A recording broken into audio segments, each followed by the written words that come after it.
Hello mga kabagyan! Gaya nga na nakita nyo sa unahan, for today's video ay magluluto tayo ng lechon. At may mga bisita pala ako for today's video. At kung mapapansin nyo ay on the way nga kami papunta sa farm dahil dun nga namin lulutuin yung lechon mga kabagyan. Alas 6 pa nga lang pala ito ng umaga, kaya kung makikita nyo ayan nga at palabas pa nga lang si Haring Araw. Kaya napasabi pa nga itong mga bisita ko na ma'am, napakaganda naman po dito sa farm nyo. Kaya naman sinabihan ko nga sila lahat ng mga nakikita nyo ay hindi sa amin yan. Opo, ang dami nga rin po kasi nagsasabi na base nga sa napapanood nila ay parang napakaluwang nga daw ng farm namin. Nako, ang katotohanan po ay hindi po. Tsaka pa lang po yan luluwang kapag yumaman na po ako sa pag-vlog ko. Char. Pagkarating nga namin dito sa itaas, ayan nga at inihahanda na nila yung pagpapakuluan nila ng mainit na tubig. Paglamaw da kami na aji damdama ay jigarod mapartida ababo. At nandito na nga tayo sa pinaka-exciting part mga kabagyan. Huhuliin na nga nila kuya yung kakatayan nga naming baboy. Native nga pala yung baboy na lelechonin namin mga kabagyan. Malayo nga daw kasing mas masarap ang karne nga ng native na baboy kapag nilelechon compare nga sa mga karne ng hyper na baboy. At hetong laki nga ng baboy ngayon, yung katamtamang size nga lang daw na masarap niyang lechonin. At hay nako mga kabagyan, isang baboy nga na naman ang kaawa-awang mapapas lang for today's video. At ganito na nga yung mukha ng mga bisita ko.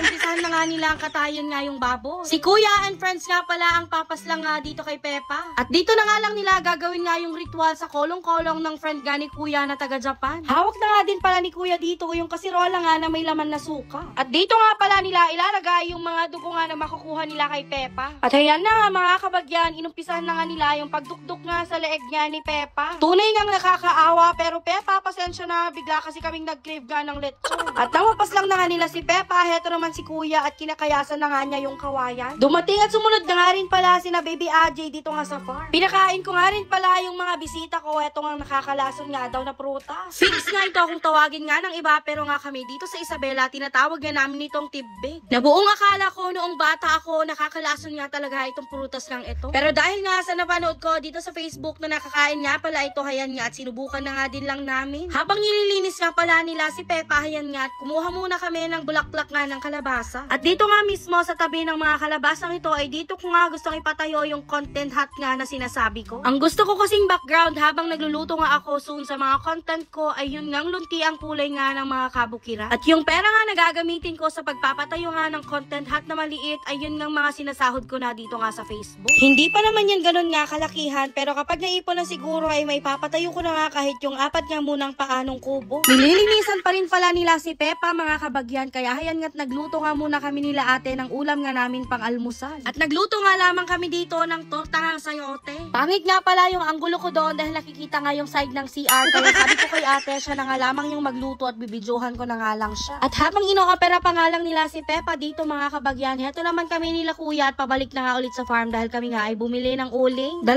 sako nga pala ng uling yung binili namin dahil ito nga yung gagamitin namin na pang lechon nga kay Pepa. Pagkadating nga namin, heto nga tutuhugin na nga nila si Pepa. At dito nga mga kabagyan, ay ipapakita ko nga sa inyo kung paano nga kami magluto ng lechon. Naglalagay nga pala kami ng tanglad para nga mawala nga yung lansa nga ng baboy. Pagkatapos nga palang linisan yung tanglad ay nagpitpit na nga ng bawang at naggayat na nga rin ng sibuyas ang bayaw at eto nga yung mga ilalagay namin sa loob nga ng tiyan ng Pepa. Tiniga na nga rin pala ni kuya yung lemon dahil isa nga rin ito sa mga sangkap nga na ilalagay namin sa loob nga ng tiyan ng baboy. Pinagsama-sama nga lang pala namin dito nga sa loob ng kasirola yun nga lemon, yung bawang at sibuyas, tapos naglagay nga rin pala kami doon kanina ng asin at ng pineapple chunks. At yung panghuli ay naglagay nga rin pala kami ng kaunting ang eva. Nailagay na nga rin pala namin sa loob nga ng tiyan ni Pepa yung tanglad pagkatapos yung mga laman nga kanina ng kasirola, kaya hayan nga at tinahin na nga ni kuya yung tiyan niya. Nakahanda na nga rin pala yung nagbabagang ang uling, kaya hayan. Pwede na nga isa lang at lutuin nga yung lechon mga kabagyan. Maya't maya ay nakita ko na naman si kuya dito at nagbubukas nga siya ng niyog. Kailangan niya nga daw kasi yung tubig nga ng niyog dahil ito nga daw yung titimplahan niya ng toyo at asin at heto na nga rin yung ipangpapahid niya sa lechon. Nakatutulong nga daw ito para nga lumuto nga daw yung balat nga ng lechon. Bukod nga pala sa lechon mga kabagyan ay nagluto nga rin pala kami dito ng fried chicken tapos nga ng pansit. And yes mga kabagyan, kaya nga meron nga kaming handaan dito sa farm ngayon ay 62nd birthday nga pala ni tatay. Nag-usap-usap nga kaming magkakapatid na hahandaan nga namin si tatay ngayong karawan niya para kahit papano ay maramdaman pa rin niyang special siya para sa amin. Siya na lamang kasi yung meron sa amin mga kabagyan, kaya gusto nga naming iparamdam yung pagmamahal namin sa kanya kahit sa ganitong simpleng pamamaraan man lang. At para mas sumarap pa nga daw ang lechon, dapat required na ganito nga daw ang suot ng mga nagluluto.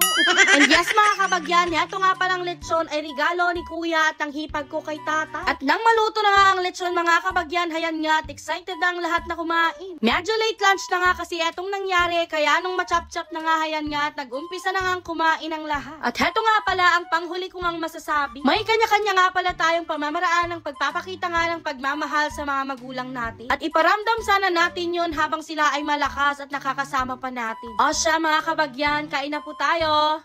Bayon!